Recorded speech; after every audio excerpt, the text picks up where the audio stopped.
Hey, this is Joe Gilder from HomeStudioCorner.com. Today I'm going to show you an easy way to get better results with a DeEsser.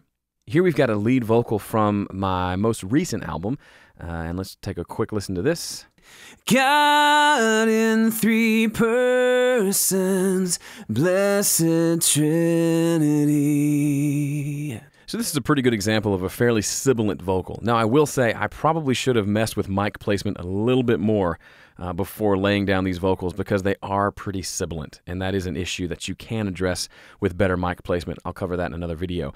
However, now that it's recorded, I do need to tame some of those S's a little bit. Listen to the on three persons when I sing that.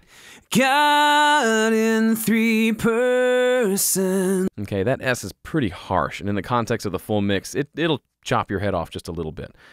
Surprisingly enough, this is a dynamic microphone that I was singing into. Anyway, fun fact. Okay, so here is the way I normally use a DeEsser, okay?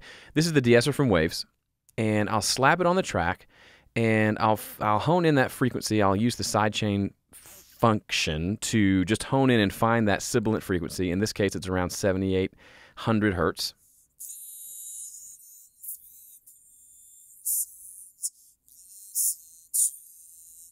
I took it down to about 68. That seems to be a little more of the sibilant. So that's what it's listening to, and it's going to turn those frequencies down when it hears them too loudly. So we're going to set the threshold to decide where that starts to happen. So typically the way I would use a DeEsser is like this. God in three persons, blessed Trinity. God in three persons, blessed Trinity.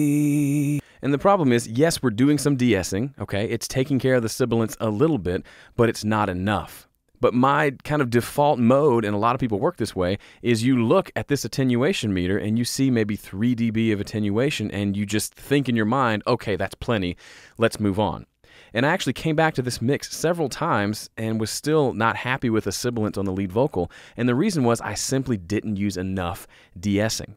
And the solution was for me to actually do this. I grabbed this and then closed my eyes, started at the top, and just pulled it down until the vocal sounded right. Instead of looking to see what the gain reduction was going to be here and making a judgment with my eyes, I used my ears to make the decision. And it turned out much better because of it. Let me show you what that looks like.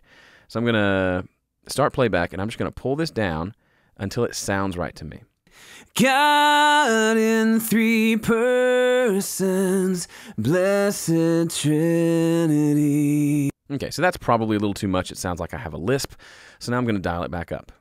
God in three persons, blessed Trinity. And that's about where I ended up landing in the mix. Soloed by itself, it sounds like it might be a little too much, but in the context of the mix, it actually worked really well. The vocal is present, it's on top of the mix, and those S's and T's don't cut through and chop your face off like they were before. So here's the before sound. God in three persons. Here's the after. God in three persons, blessed. Okay, a little bit of an extreme example. I might dial that back a little bit more, but you'll see I ended up here instead of here. That's a good 20 dB difference because I used my ears instead of my eyes. So the next time you use a DeEsser, try closing your eyes, pull the threshold down until it sounds right, and then look up and see where you're at. As long as it sounds good, it is good.